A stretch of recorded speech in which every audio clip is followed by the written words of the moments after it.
Our final speaker is Tracy Brown from the American Diabetes Association. I'm so happy she is here. I feel honored.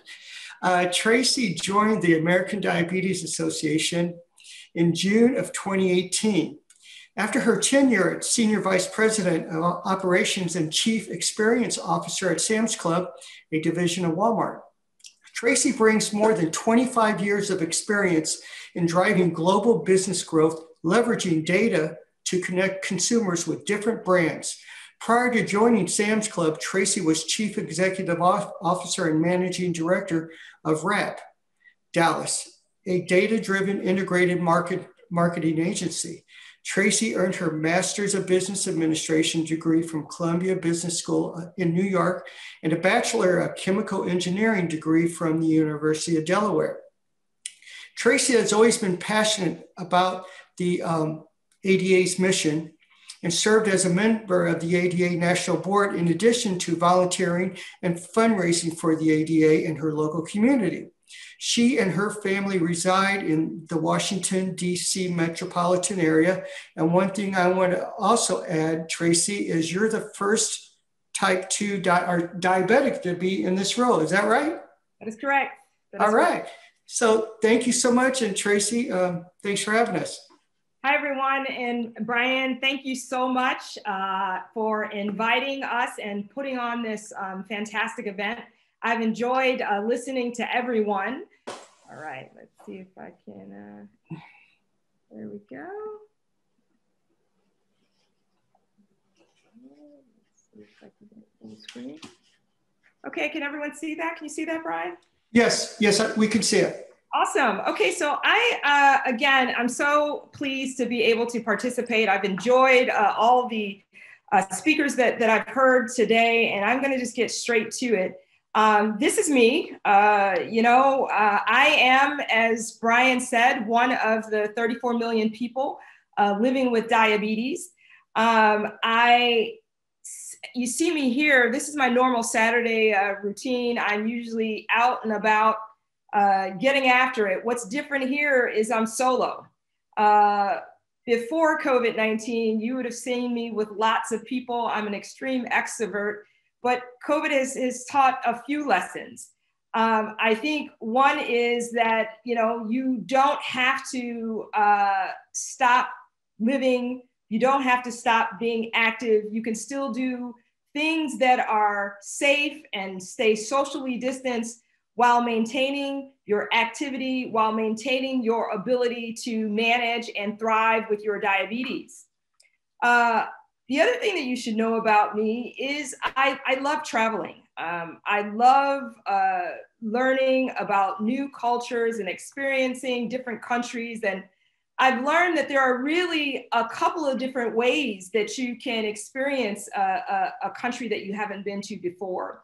One is traveling alone as a tourist. And what I found is that you're really more of an observer, standing on the outside looking in.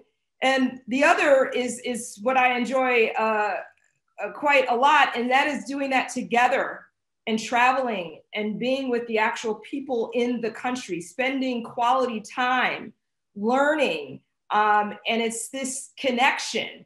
As you see, I was on a trip again before COVID in India and had an opportunity to really connect with the people and with the culture. And my hope and desire is when we are through this COVID-19 pandemic, certainly I hope to have the opportunity to connect with each of you in person, both here in the United States and abroad. And connection is just so essential right now, especially where we are in this pandemic world that we are living in. What we know is because of the pervasiveness of diabetes, diabetes has connected us all. We talk about it's connected us for life. Diabetes defies borders, passports, treaties. Diabetes doesn't care where you live, doesn't care what color you are, doesn't care what language you speak, doesn't care how much money you make, how you pray, how you live, how you love, doesn't matter. The most powerful thing around combating diabetes, I believe, is connection. We've heard a lot already around the fact that there has been so many advances in medicine and in technology, yet we see that diabetes all over the world continues to grow. That says and signals to us that, again, connection, collaboration, and working together is what's going to actually bring down this epidemic. And this is why I am encouraged by this session that the Lions Club International has put together, and why I love World Diabetes Day.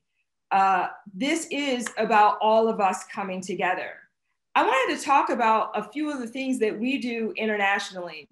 We have international education programs that we've been at this for over 14 years, where we have educated 40,000 healthcare professionals.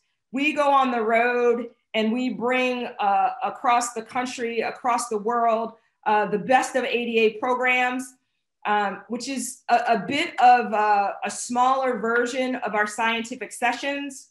We're proud of the collaboration that we have had as a founding member of the International Diabetes Federation, the work that we do there together. Of course, the European Association for the Study of Diabetes, again, partnering for over 25 years, working together on joint scientific and medical statements and sessions. Again, really proud of our collective work together there. The International Society for Pediatric and Adolescent Diabetes, again, diabetes of all forms. We are fighting and working to improve the lives of all people living with diabetes, regardless of your type, regardless of your age. And so we're proud of what we're doing there. And then, of course, one of the kind of crown jewels of the American Diabetes Association is our scientific sessions. We will be having our 81st scientific sessions next year, hopefully in Washington, D.C. If not, we'll continue to take this show on the road virtually. But one of the things that we love about this is the opportunity where we get to share out the latest and the greatest cutting edge advances in diabetes research, prevention, and care. And we always have a large percentage of the folks who attend are international attendees. In addition to the science, we do find ways to actually get together. We had in last year's scientific sessions, one of our signature things that we do is we get together for a 5K. And again, you see, I mentioned I'm an extrovert. I like being around people, had the opportunity to run with people from all over the world. And COVID-19, of course, threw us a loop in the sense of not being able to get together this particular year for our scientific sessions. We took it virtually on the road. And what we loved about this is the fact that we were able to actually expand our reach even further. 68% of the attendees were international. So we were able to allow people who could not necessarily travel to the United States to actually participate in this virtual scientific sessions. We had over 3,000 abstracts which were presented. We had more than 12,000 folks that attended, and again was able to expand our reach. And then we've heard earlier today around the impact of CAMP and what CAMP has meant to our young people. We have been at CAMP and doing camps since the 1940s. We have served over 100,000 young campers and folks, and we've leveraged the facilities of some of the Lions Club International clubs. So, glad to collaborate from that perspective. We had to pivot our camps this year because of COVID-19 to be virtual as well. And again, if there's any, silver lining or making lemonade from the lemons that we have been served with COVID-19, is that when we went virtual, we launched a Imagine Camp virtually, again, allowed us to expand our reach internationally in terms of the number of young people that were able to attend camp. And this particular year, we had 40% of our campers who participated were new campers, which again goes to just how important it is to be able to reach more and more of our young people. And so when we think about what is happening with diabetes, we think about what is going on as it relates to COVID-19 and how we have all had to pivot and some of the lessons that we learned. I wanted to wrap up by just talking about a few of the lessons that we've learned and where we're going to try and continue to lean in. One is just that the old normal is really gone. I mean, what we have learned from some of the things that we've had to change and do, we may not ever go back to some of the things that we used to do. And we've learned that there are new ways for us to expand our scope and reach new heights. So we talk about the fact that we are actually preparing for the next normal. And just as quickly as everyone has pivoted and changed, we believe that's a part of the next normal. Being agile, moving with speed, being more flexible, really anticipating the needs of all, figuring out how to build trust and really get into community. The other lesson that we learned is, people with diabetes will continue to be at a greater risk. What COVID-19 kind of has done is shined a very bright light on an old problem, i.e. the diabetes epidemic. Again, an epidemic across the world. Now, more and more people kind of are aware of diabetes. And we heard earlier today just the number of comorbidities that go along with diabetes. Things like every 2 minutes, someone's dying from diabetes and its complications. Every 2 minutes, someone's having a stroke or some kind of heart-related issue from diabetes and its complications.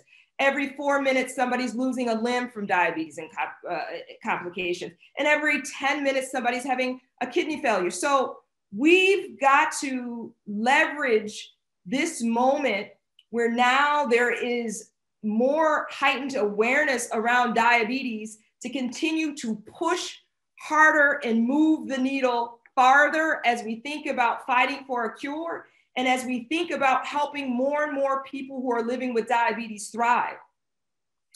The other learning that we have had is this COVID-19 pandemic and the social and racial unrest that has erupted in this country. And I know people have watched this around the world. What this has done is shined a very bright light around the systematic health inequities that are contributing to diabetes, not only in this country, but in the world.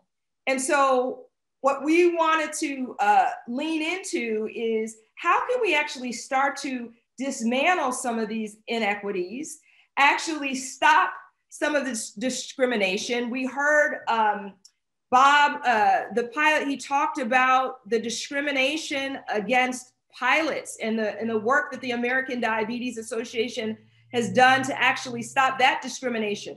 Before the commercial airline pilots, the American Diabetes Association worked very hard around fighting for the rights for commercial truck drivers and fighting for the rights of students in schools. I mean, so there's inequity that exists everywhere. Now more than ever, we need to lean into how to dismantle that. And so one of the questions that I have before is, inequities exist across the world. Like, who are the marginalized groups? Who doesn't have access to healthy foods and access to quality care and access to affordable prescription drugs and insulin? It's all around us. I want to just play a short video And then one of the things that I want us to lean into is how might we collectively together figure out how to come together and dismantle some of these inequities. Inequity isn't invisible. To see it, all you have to do is be willing to look. Education, housing, income, and access to healthcare are underfunded and undermined for people of color and others who are underserved. The result? Systemic health inequity. In fact, a cynic might note that wealth equals health. Look no further than diabetes.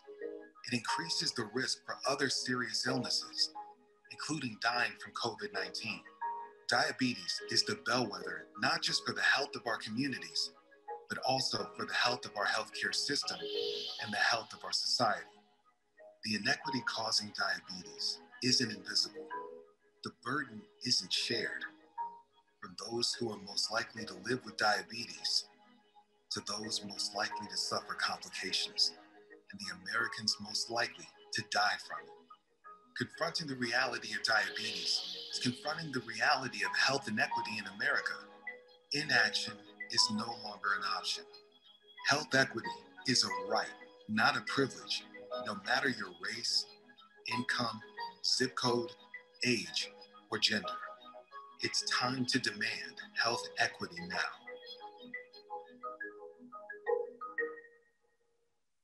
So I'll wrap up with, just 3 areas that we believe that we can achieve health equity globally. And all of us need to come together and continue to fight for a cure. Ensuring diabetes research better accounts for the risks facing communities. Make sure our innovations, our clinical trials have the right level of diversity. We all need to collectively fight together to make sure that people have the access to healthy foods and the ability right within their neighborhoods to have access to these healthy foods, and then continue to connect. This is about establishing trust. This is about leaning in to communities. This is about having a tribe that is collectively working and collaborating together. This is a global epidemic. And again, diabetes has been an epidemic long before the COVID-19 pandemic. I believe the only way that we're going to bring down diabetes is if we keep finding ways to work together, share, collaborate, and be united. And we say that together we can do it. We stand greater than diabetes. Thank you, Brian. I will encourage Brian, everyone to go to diabetes.org, as well as our professional channels where we are communicating lots of information as it relates to COVID-19, and particularly as it relates to science. Like we are trying to learn more and more about COVID-19, its interactions with diabetes around the science perspective, and then just around the overall healthcare and preventative perspective. So in addition to our websites, we do have social channels. We leverage our 17,000 healthcare professional members, and we do like an Ask the Expert to actually have them come on and answer questions around what is happening, COVID-19 related, diabetes related. In fact, earlier this week, we had our Chief Science and Medical Officer, Dr. Bob Gabbay, do a Ask Dr. Bob series. So you're gonna continue to see us, Brian, do more and more of that. Okay, great. And you guys are covering so many different topics. I wanna go back to another question that I have. Something you touched on is diabetes in schools. As I mentioned earlier, I was discriminated against back in 1974, not going to a field trip my elementary school did. Well, kids are still being discriminated today. I know you had a Call on Congress initiative where you're trying to get a bill passed for kids in school because these school nurses are still having issues about insulin pumps, CGM, treating hypos. What has the ADA been doing with trying to get the schools to understand diabetes more? Yeah, so we have a program. Brian, you're absolutely right. We've been at this again in fighting discrimination since the 1940s, 1950s, a long time.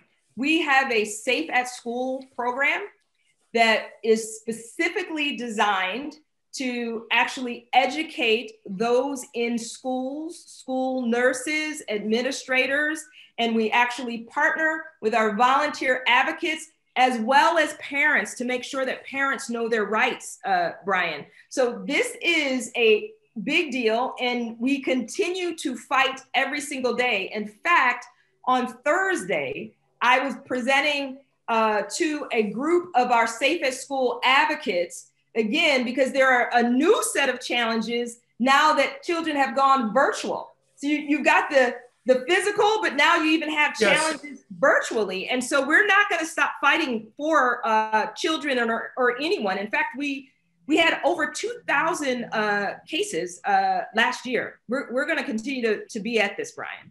Yeah, I've experienced this personally, and I just, it's like it happened yesterday, and I don't want kids to go through that today. So I'm really glad the ADA is doing that.